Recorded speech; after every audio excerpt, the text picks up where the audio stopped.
రాజకీయం కోసమే, సొంత ప్రయోజనాల కోసమే, జనం కోసం ఏ మాత్రం కాదు. జనాన్ని ఏమార్చి దారి మళ్లించి డబ్బులు తీసుకుని ఓట్లేసే స్థాయికి దిగజార్చి అధికారం అందుకోవటమే రాజకీయం. ఇదే మన పార్టీల డిక్షనరీలో డెమోక్రసీకి అర్థం. తెలంగాణ రాష్ట్రం ఏర్పాటుపై కొన్ని రోజులుగా జరుగుతున్న రగడ, రాష్ట్ర ఏర్పాటుకు దారితీసిన పరిస్థితులు, 15 ఏళ్ల పాటు రాజకీయం కోసమే తెలంగాణ వాదాన్ని వాడుకున్న వాళ్ల అసలు అవతారాలు అన్నీ కొన్ని రోజుల్లోనే బయటికి వచ్చేశాయి.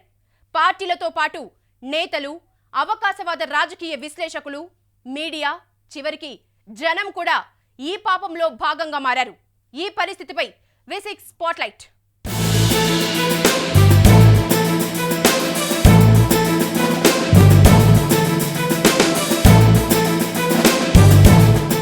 హైకమాండే ఫైనల్. కేంద్రం ఎలా చెబితే అలా చేస్తాం.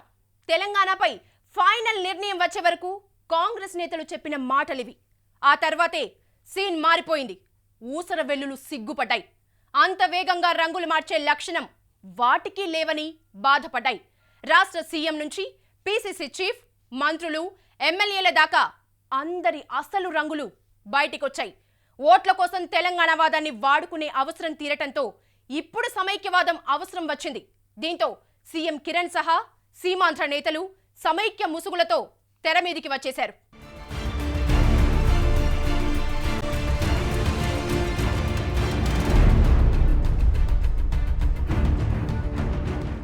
తెలంగాణపై నిర్ణయం రావడంతోనే నాయకుల అసలు రంగులన్నీ బయటపడిపోయాయి. పిసిసి చీఫ్ నుంచి మంత్రులు, ఎమ్మెల్యేల వరకు అందరూ కొంపలు మునిగిపోయినట్లు మాట్లాడడం మొదలుపెట్టారు. ఒక్క వ్యక్తి మాత్రం మౌనంగా ఉండిపోయారు. ఆయన సీఎం కిరణ్ కుమార్ రెడ్డి. 10 రోజుల సైలెన్స్ తర్వాత ఆయన అసలు రంగు బయటకొచ్చింది. విభజన ఖాయం కావటంతో సీమాంధ్ర జనాన్ని డైవర్ట్ చేయడానికి కొత్త నాటకం మొదలుపెట్టారు సీఎం కిరణ్.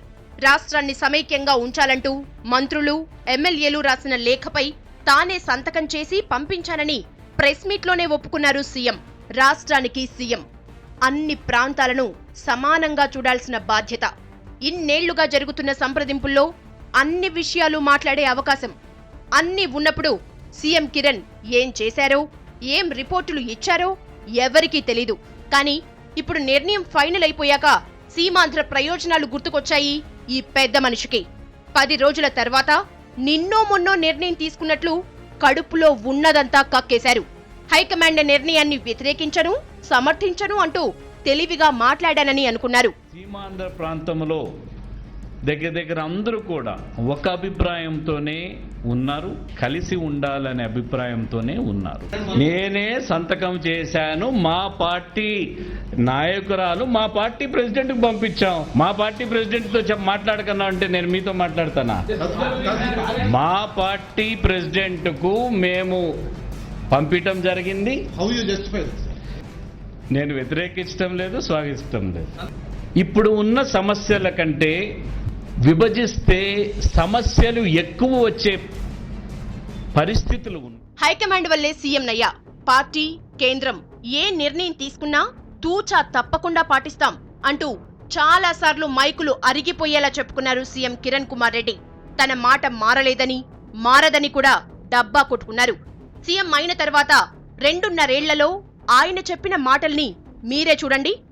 నేను క్లియర్గా ముఖ్యమంత్రి అయిన రోజు నుంచి కూడా నా స్టాన్స్ ఒకటే ఉంది. ప్రభుత్వం నుంచి అయితే మా కేంద్ర ప్రభుత్వం ఏ నిర్ణయం తీసుకుంటుందో దానికి కట్టుబడి ఉంటాము. పార్టీ నుంచి అయితే మా కేంద్ర నాయకత్వం, హైకమాండ్ ఏ నిర్ణయాన్ని చెప్తారో దానికి కట్టుబడి ఉన్నానని స్పష్టంగా నేను అసెంబ్లీలోనే ఈ మాట చెప్పాను. నాది ఎప్పుడు నా మాట మారలేదు, నా తీరు మారలేదు. ఇదే సీఎం కిరణ్ కుమార్ రెడ్డి ఆవేశానికి పోయి జై తెలంగాణ అని నినాదాలు కూడా చేశారు. తెలంగాణలో ఓ సభలో జై తెలంగాణ నినాదాలు విని కాస్త ఫీల్ అయ్యారు సీఎం. ఏదో కౌంటర్ వేద్దామని ట్రై చేసి ఇక్కడ అందరిది జై తెలంగాణమే, కాదనే వాళ్ళెవరు అంటూ వెటకారాలాడారు. జై తెలంగాణ కాదని మనం ఏమన్నా చెప్పినామా? అందరూ జై తెలంగాణనే. ఇక్కడ అందరూ జై తెలంగాణనే కదా, ఎవరు కాదన్నారు ఇడ. కానీ తెలంగాణ ప్రకటన తర్వాత అన్నీ మెమొరీ లాస్ కింద కొట్టుకుపోయాయి. జై తెలంగాణ నినాదం ఎందుకు చేశారో ఆయనకు గుర్తుకు రాలేదు. సీమాంధ్ర ప్రయోజనాలు మాత్రం గుర్తుకొచ్చాయి. సాగునీరు, రాజధాని సమస్యలు ఆయనకు ఆందోళన కలిగిస్తున్నాయి. నిజమే అనుకునేంతగా ప్రెస్ మీట్ డ్రామాను రక్తి కట్టించారు సీఎం. 8 కోట్ల మంది ప్రజల కోసం కాకుండా సీమాంధ్ర జనాన్ని లక్ష్యంగా చేసుకుని మాట్లాడినట్లుగా స్పీచ్ ఇచ్చారు. సీఎంగా ఉన్న 3 ఏళ్లలో సాగునీటిలో హక్కుల ప్రాంతాలకు న్యాయబద్ధంగా నీళ్లివ్వాలన్న సంగతి గుర్తుకురాని ఆయన రాష్ట్ర విభజన వల్ల రాబోయే సమస్యల్ని ఊహించుకుని తెగ బాధపడిపోతున్నారు. అన్ని ప్రాంతాలు సమానమే, నేను హైదరాబాదినే అని చెప్పుకున్న సీఎం దశాబ్దాల తెలంగాణ ఉద్యమం సంగతి మర్చిపోయారు. హైకమాండ్ ఎలాంటి నిర్ణయం తీసుకున్నా అన్ని ప్రాంతాలకు ప్రయోజనం కలిగేలా ఏం చెయ్యాలో చెప్పటానికి ఆయనకు ఉన్న అవకాశాల్ని వాడుకోలేదు. తీరా నిర్ణయం జరిగిపోయాక ఓట్ల డ్రామా మొదలుపెట్టారు. పార్టీ దయతో సీఎం అయినా నాయకుడిగా పట్టు పెంచుకోలేకపోయిన ఆయన కొత్తగా ఎన్ని మాటలు మాట్లాడినా సీమాంధ్రలో జనం పట్టించుకునే పరిస్థితి లేదు.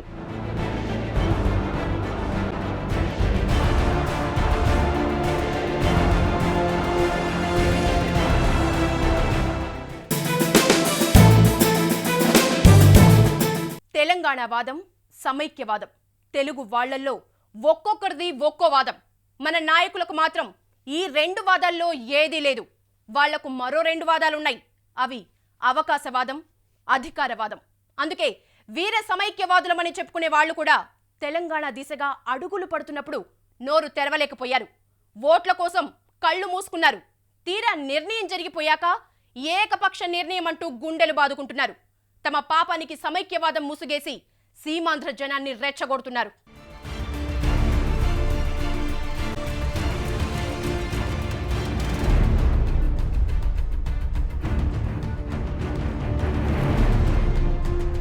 అధికారమే అసలు లక్ష్యమైనప్పుడు వాదంతో పనిలేదు. ఈ లక్ష్యమే రాష్ట్రంలో ప్రధాన పార్టీల సీమాంధ్ర నాయకులను తెలంగాణకు అనుకూలంగా మాట్లాడేలా చేసింది. తమ మాటలతో రాష్ట్రం వస్తుందా అన్న ధీమాతో కమిట్ అయిపోయిన ఆ నేతలు ఇప్పుడు కక్కలేక మింగలేకపోతున్నారు. వాళ్ల అవకాశవాదం దశాబ్దాల తెలంగాణ కలను సాకారం కావటానికి ఉపయోగపడింది. తెలంగాణ జనంలో ఆశలు పెంచి ఉత్సాహంగా ఉద్యమించేలా చేసింది. చివరికి ఉద్యమం విజయం సాధించాక అందులో తమ పాత్ర ఏంటో సీమాంధ్ర నేతలకు అర్థమైంది. దీంతో కొత్త రగడ మొదలుపెట్టారు. జనాన్ని రెచ్చగొట్టి ఆందోళనలు సృష్టిస్తున్నారు.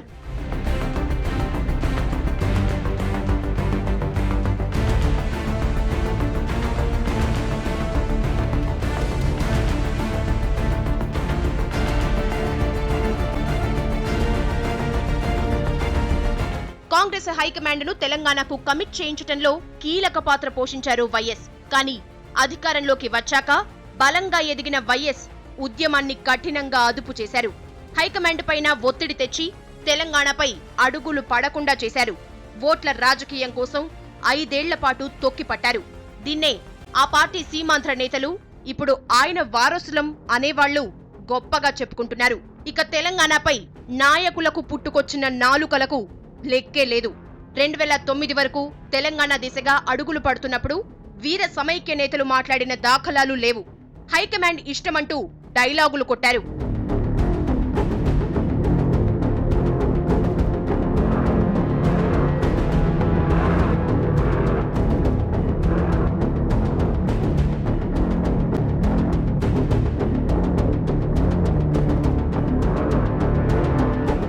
నిజానికి ఈ నాయకులంతా మొదటి నుంచి తెలంగాణ ఇచ్చే అవకాశమే లేదని ధీమాగా ఉన్నారు. 2009 డిసెంబర్ ప్రకటన తర్వాత కాస్త ఆందోళన పడ్డా తర్వాత పరిణామాలు చూసి మళ్లీ ధైర్యం తెచ్చుకున్నారు. తెలంగాణ వచ్చే ఛాన్సే లేదని ఫిక్స్ అయిపోయారు. కానీ హైకమాండ్ ఎలాంటి మినహాయింపులు లేకుండా 10 జిల్లాల తెలంగాణ ఏర్పాటుకు రెడీ కావటం సీమాంధ్ర నాయకుల్లో బాంబులా పేలింది. దీంతో దిక్కుతోచని పరిస్థితిలో పడిపోయారు.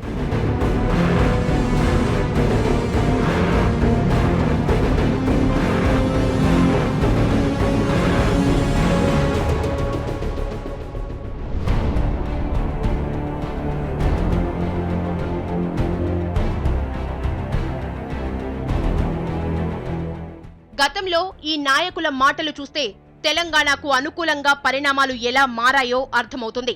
కాంగ్రెస్ లో హైకమాండే ఫైనల్ అంటూ సీఎం కిరణ్, మంత్రులు బొత్స, టీజీ, శైలజనాథ్, కేంద్ర మంత్రి కావూరి, ఎంపీ లగడపాటి లాంటి వాళ్లు గతంలో చాలాసార్లు చెప్పుకున్నారు. ఇక టీడీపీ నాయకులు కూడా తెలంగాణకు అనుకూలంగా బాబు ఇచ్చిన లేఖకు వ్యతిరేకంగా మాట్లాడలేదు. వైఎస్ఆర్ పార్టీ సెంటిమెంటును గౌరవిస్తున్నామని చెప్పినప్పుడు సీమాంధ్ర నాయకులు నోరు తెరిచింది లేదు. ప్రజారాజ్యం పార్టీతో పొలిటికల్ ఎంట్రీ ఇచ్చిన మెగాస్టార్ కూడా సామాజిక తెలంగాణ కోసం పనిచేస్తామని, జనం కోరితే మద్దతిస్తామని ప్రకటనలు చేశారు. ప్రభుత్వం ఈ యొక్క తెలంగాణ ఇష్యూ మీద త్వరగా ఏదో ఒక నిర్ణయం తీసుకోవాలి. అండ్ ఎలాంటి నిర్ణయం తీసుకున్నా సరే మాకు ఆమోదమే అన్నది మేము తెలియజెప్పాం. కాంగ్రెస్ పార్టీ ఇలాంటి అస్థిరత్వం లేకుండా సుస్థిరంగా ఉండాలి అంటే మాత్రం ఒక నిర్ణయం తీసుకుని త్వరితగతిన బయటికి రావాలని మాత్రం చెప్పడం జరిగింది. ఎంత త్వరితగతమైతే అంత త్వరితగతంగా ఈ సున్నితమైన అంశానికి ఒక పరిష్కారం కావాలని కోరడం జరిగింది. అన్ని ప్రాంతాల వారిని కూడా గౌరవిస్తూ, అన్ని సెంటిమెంట్స్ ని గౌరవిస్తూ, కాంగ్రెస్ పార్టీ అధ్యక్షుడిగా, కాంగ్రెస్ వాదిగా ఈ దేశంలో ఉన్నది అఖిల భారత కాంగ్రెస్ కమిటీ ఏ నిర్ణయం అయితే తీసుకుంటుందో, యూపీఏ ప్రభుత్వం ఏ నిర్ణయం తీసుకుంటుందో ఆ నిర్ణయానికి మేము కట్టుబడి ఉన్నాము. తెలంగాణ సమస్య కేంద్రంలో కేంద్ర ప్రభుత్వం దగ్గర ఉన్నది. కేంద్ర ప్రభుత్వం ఏ నిర్ణయం తీసుకుంటే ఆ నిర్ణయాన్ని మనం తూచా తప్పకుండా పాటించడం జరుగుతుంది. తెలంగాణ సమస్య ఈ రోజు సమస్య కాదు, గత 50 సంవత్సరాల నుంచి ఉంది.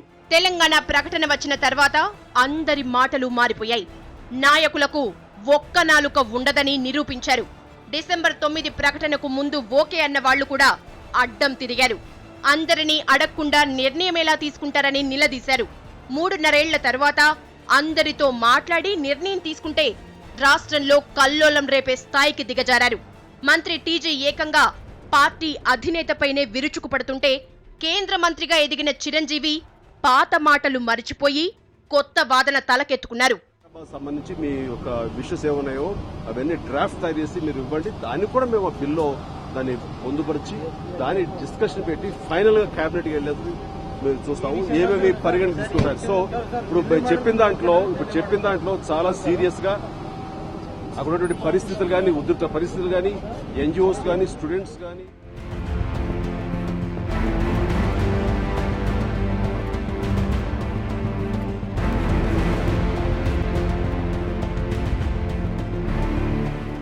లీడర్లు సరే, మరి పార్టీలు ఏం చేస్తున్నాయి?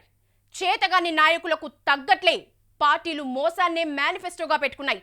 వెనక ముందు ఆలోచించకుండా ఓట్ల కోసం కాంగ్రెస్ మొదలుపెట్టిన రాజకీయం ఆ పార్టీ భవిష్యత్తునే నాశనం చేసే పరిస్థితి తెచ్చాయి.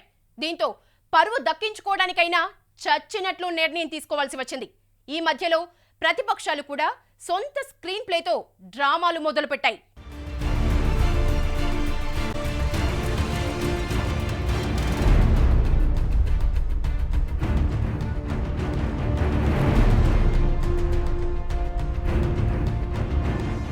తెలంగాణ 60 ఏళ్ల ఉద్యమం, కోట్ల మంది ప్రజల ఆకాంక్ష. దశాబ్దాల పాటు కొనసాగిన ఉద్యమం ఇన్నేళ్లకు సక్సెస్ అయింది.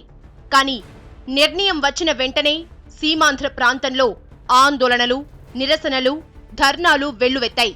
ఏళ్ల తరబడి పోరాటం జరుగుతోందని పార్టీలకు తెలుసు. జనం కోరుకుంటున్నారని తెలుసు.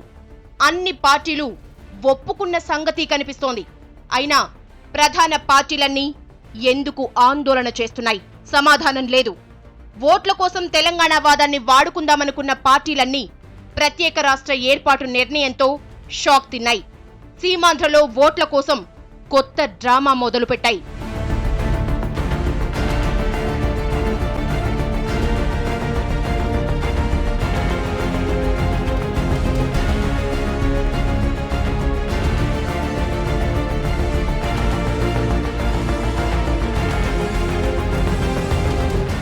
ఇందులో ముందుగా చెప్పుకోవాల్సింది అధికార కాంగ్రెస్.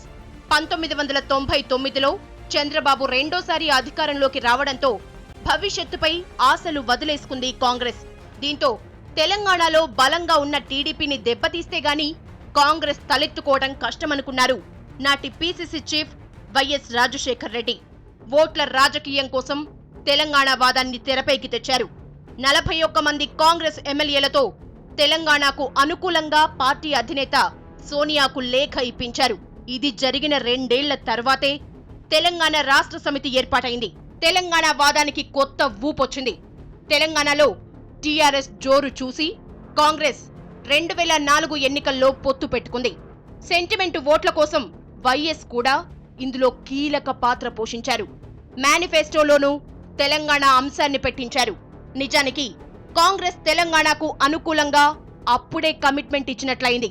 1999లో 2004లో సంఘటనలన్నీ తెలిసి కావూరి, రాయపాటి, లగడపాటి లాంటి లీడర్లు ఎవరూ అప్పుడు మాట్లాడిన పాపాన పోలేదు. ఓట్ల కోసం ఏ గడ్డి తిన్నా పర్వాలేదనుకునే ఈ నేతలు నోరు మూసుకున్నారు. అధిష్టానాన్ని తెలంగాణపై పదే పదే కమిట్ చేయించారు. హైకమాండ్ నిర్ణయమే శిరోధార్యమని చెప్పుకుంటూ ఇప్పుడు పార్టీ తీసుకున్న నిర్ణయంపైనే నాటకాలు మొదలుపెట్టారు. ఇది అవకాశవాదానికి పరాకాష్టం.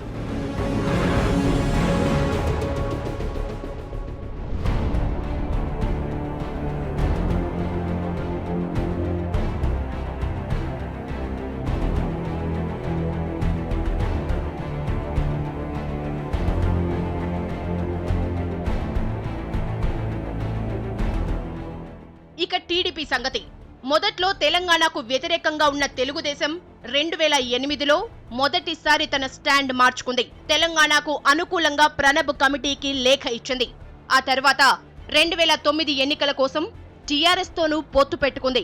అదే ఏడాది డిసెంబర్ 7న రాష్ట్రంలో అఖిలపక్ష సమావేశం పెట్టినప్పుడు తెలంగాణకు సై అంది. మళ్లీ డిసెంబర్ 9 ప్రకటన తర్వాత తొందరపాటు ప్రకటన అంటూ చంద్రబాబు స్టేట్మెంట్ ఇవ్వడం పార్టీ విశ్వసనీయతను దెబ్బతీసింది. ఇన్ని పరిణామాల తర్వాత చివరికి కేంద్ర నిర్ణయాన్ని ప్రతిపక్ష అధినేతగా చంద్రబాబు అంగీకరించారు.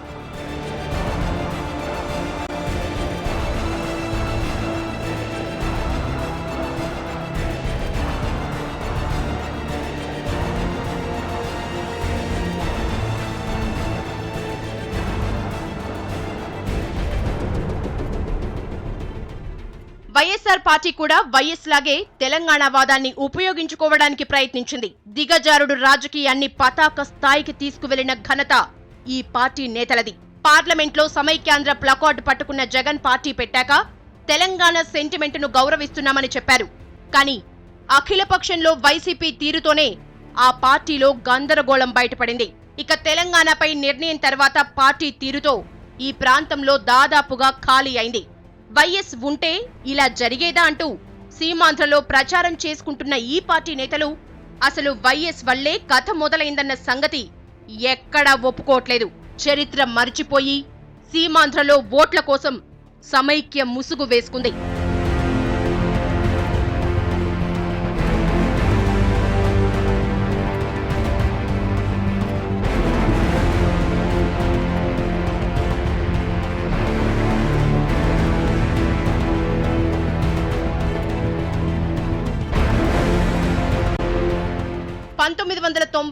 లో కాకినాడ తీర్మానంతో తెలంగాణ వాదాన్ని తలకెత్తుకున్న బీజేపీ అధికారం కోసం చంద్రబాబు మద్దతు తీసుకుంది. బాబు పేరు చెప్పుకునే తెలంగాణపై మాట తప్పింది. మళ్లీ తెలంగాణ వాదంతోనే బతకాలని ప్రయత్నిస్తోంది. చివరికి ఆ నిర్ణయం వచ్చాక సీమాంధ్రలో ఆందోళనలు చూసి అన్నింటికీ కాంగ్రెసే కారణమంటోంది. తెలంగాణ వాదం తప్ప వేరే ఎజెండా లేకుండా పోయిన బీజేపీకి రాష్ట్ర విభజన ఖరారు కాగానే ఏం చెయ్యాలో అర్థం కాని పరిస్థితిలో పడిపోయింది.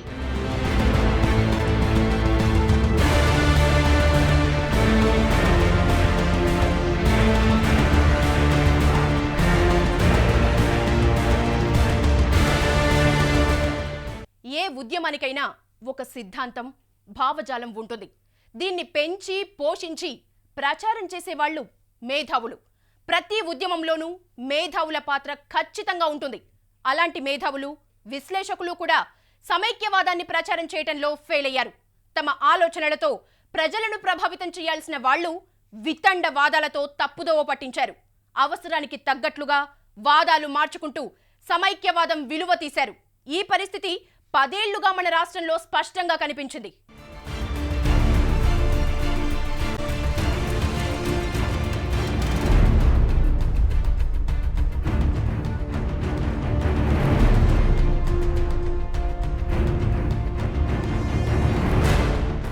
మేధావులు స్పష్టమైన ఆలోచనలతో, బలమైన భావజాలంతో ప్రజలను ప్రభావితం చేసేవాళ్లు.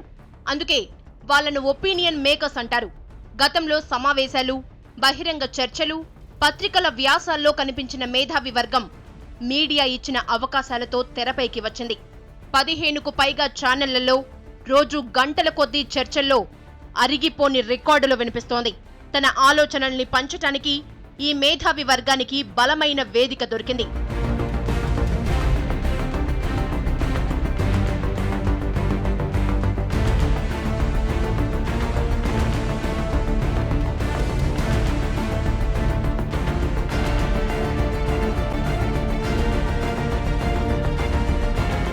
తెలంగాణ అంశం బలంగా తెరపైకి వచ్చినప్పటి నుంచి మేధావి వర్గాలకు చేతి నిండా పనిపడింది. 2 వాదాల్లో మంచి చెడులను విశ్లేషించి ప్రభావాన్ని చెప్పాల్సిన వాళ్లు కూడా వాదాల పేరుతో విడిపోయారు. ఎవరి వాదాన్ని వాళ్లు వినిపించుకునే పనిలో పడ్డారు. ఇందులో సమైక్యవాదాన్ని బలంగా వినిపించే విషయంలో మేధావి వర్గం కూడా ఘోరంగా ఫెయిల్ అయింది.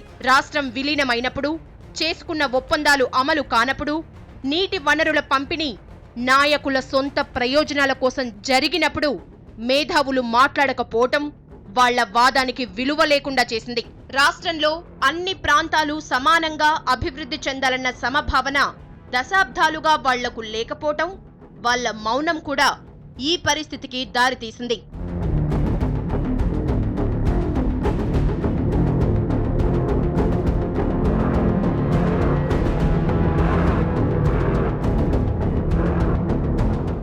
పదేళ్లుగా జరుగుతున్న మేధావుల చర్చలు కూడా రాష్ట్రంలో వాస్తవ పరిస్థితిని విశ్లేషించటంలో ఫెయిల్ అయ్యాయి.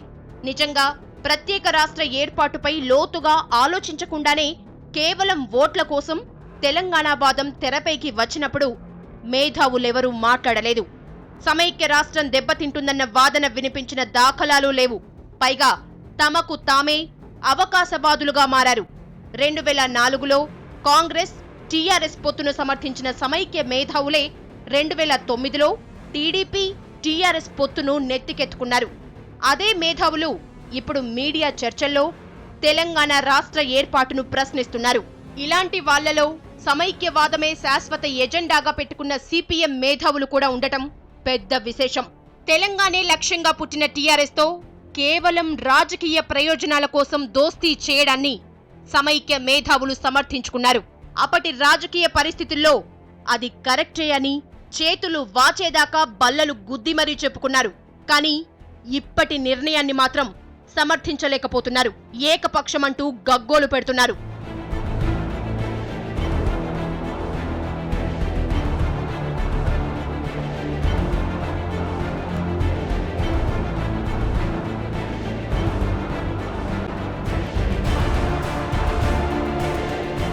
మరికొందరు మేధావులకు సమస్యలు మాత్రమే తెలుసు, పరిష్కారం మాత్రం తెలీదు.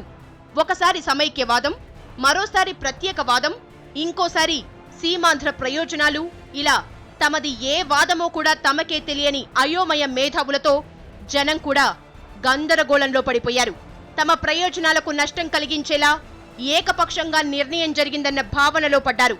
దీంతో ఆందోళనలకు దిగుతున్నారు. సందట్లో సడేమియల్లా రాజకీయ ఎజెండాలతో విగ్రహాలు పగలగొట్టే గుంపు ఒకటి తయారైంది.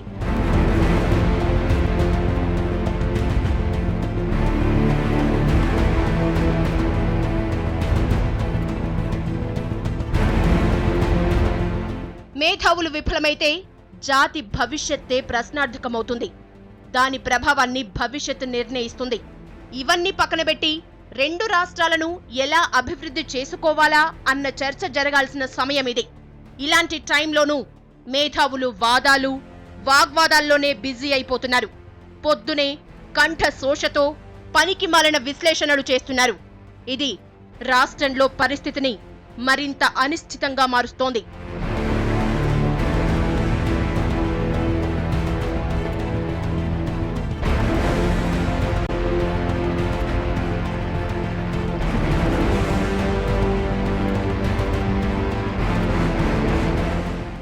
పార్టీలు, నాయకులు, మేధావులు వీళ్లు కాకుండా రాష్ట్రంలో కొన్నేళ్లుగా జనాన్ని తీవ్రంగా ప్రభావితం చేస్తున్న ఫ్యాక్టర్ మీడియా. వేగంగా విస్తరిస్తున్న మీడియా సంచలనాలతో జనంలోకి బాగానే దూసుకెళ్లింది. హడావిడి ఉంటేనే న్యూస్, మిగతాదంతా గ్యాస్ అనుకునే మేధావులు కొన్ని వర్గాల ప్రేక్షకుల్ని కూడా అలాగే తయారు చేశారు. ఈ నిర్వాకం కూడా రాష్ట్రంలో రాజకీయ పరిస్థితుల్ని దిగజార్చటంలో తన వంతు పాత్ర పోషించింది. రేటింగ్ల కోసం జనాన్ని రెచ్చగొట్టే నీచమైన పరిస్థితికి ఒక వర్గం మీడియా దిగజారింది.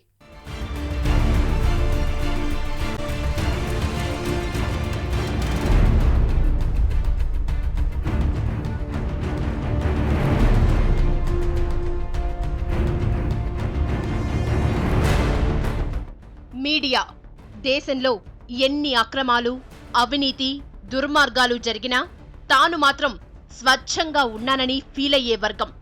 ఆత్మవిమర్శ మరిచిపోయి పరనిందతో 24 గంటలు టైంపాస్ చేసే కొందరు బ్యారన్స్ కీలక పాత్ర పోషిస్తున్న తెలుగు మీడియా రాష్ట్ర విభజన వ్యవహారంలోనూ వివాదాస్పద పాత్ర పోషించింది. ఇప్పటికీ పోషిస్తోంది. మీడియా లక్ష్మణ రేఖలను రామబాణాలతో నియంత్రించే మేధావులు ఉద్యమ వార్తల కవరేజ్లో పాపం పంచుకున్నారు. తెలంగాణ నిర్ణయానికి ముందు ప్రత్యేక రాష్ట్రం ఎందుకివ్వరు అంటూ ప్రశ్నిస్తూ కథనాలిచ్చిన కొన్ని అవకాశవాద ఛానళ్లు నిర్ణయం తీసుకున్న తర్వాత అన్యాయం, అక్రమం అంటూ జనాన్ని రెచ్చగొట్టే పని పెట్టుకున్నాయి.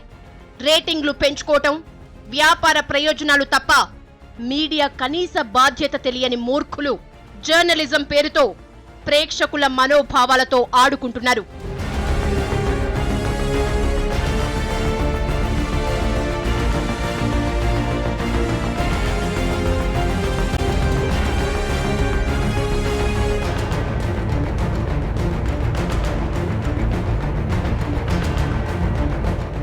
తెలంగాణ ప్రజల ఆకాంక్ష, దశాబ్దాల ఉద్యమం, ఇవన్నీ కరెక్టే.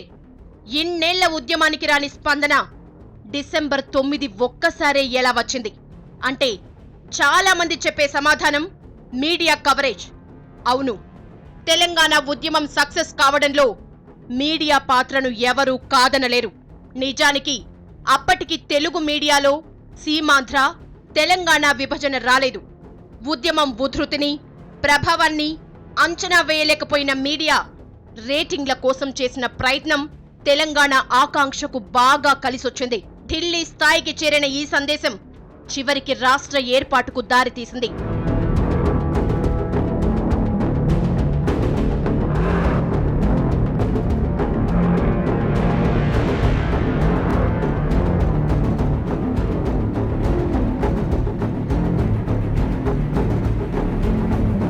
తప్పొప్పుల సంగతి పక్కన పెడితే జరిగిందే మీడియా చూపించింది. కానీ డిసెంబర్ 9 ప్రకటన తర్వాత పరిస్థితి మారిపోయింది. మీడియాలో ప్రాంతాల వారీగా కనిపించని గీత మొదలైంది. రాజకీయ పార్టీల ప్రయోజనాలకు తగ్గట్లే 2004లో, 2009లో విశ్లేషణలు చేసిన కొన్ని ఛానళ్లు భవిష్యత్తులో తెలంగాణ రాష్ట్ర ఏర్పాటు జరుగుతుందన్న అంచనాను కూడా వేయలేకపోయాయి. అందుకే అప్పటికి వాటికి సమైక్యవాదం గుర్తుకు రాలేదు.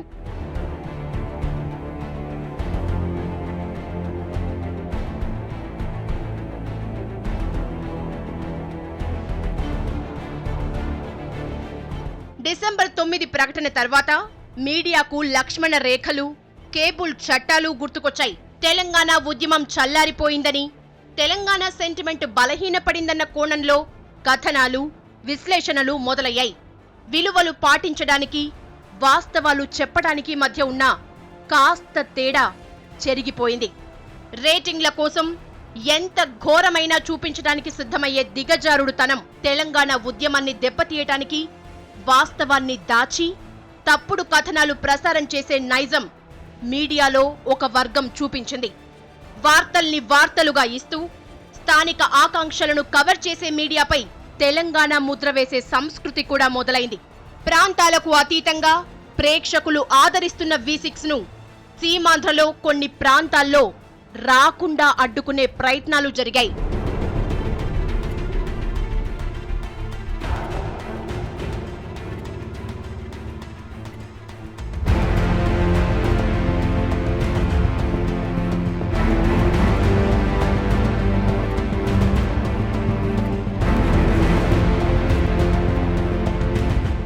పదేళ్లుగా తెలంగాణ రాష్ట్ర ఏర్పాటు దిశగా పడుతున్న అడుగులను గుర్తించకుండా రేటింగ్ల కోసం పాకులాడిన కొన్ని మీడియా వర్గాలు 2009 డిసెంబర్ 9 తర్వాత వార్తా విలువల్ని మర్చిపోయాయి.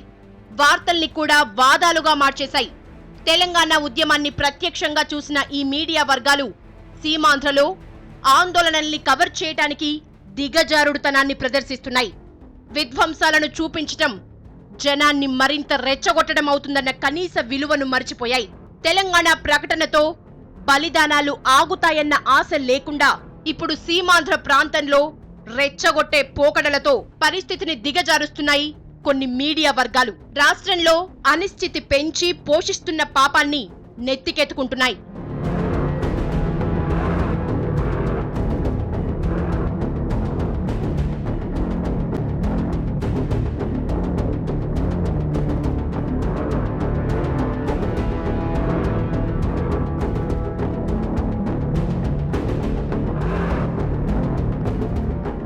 నాయకులు తెలంగాణ వాదాన్ని ఓట్ల కోసం వాడుకున్న తీరును జనం 2004 నుంచి గమనిస్తూనే ఉన్నారు. కానీ దీనిపై ఏ సందర్భంలోనూ సీమాంధ్ర నాయకుల్ని జనం ప్రశ్నించలేదు. అలాంటి నేతల్నే గెలిపిస్తూ వచ్చారు. దీంతో పార్టీలకు నాయకులకు సమైక్యవాదం గుర్తొచ్చినప్పుడు సీమాంధ్ర జనం పావులుగా మారుతున్నారు.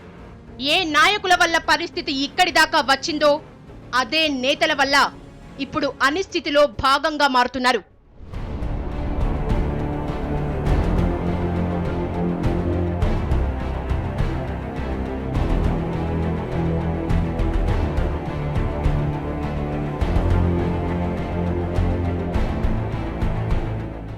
ఓట్ల కోసం పార్టీలు, నాయకులు, తాత్కాలిక ప్రయోజనాల కోసం మేధావులు, రేటింగ్ల కోసం మీడియా, వీళ్ళందరి ప్రభావంతో జనం తెలంగాణ ప్రజల్లో ఆశలు రేపటంలో నేరుగా పరోక్షంగా కీలక పాత్ర పోషించారు.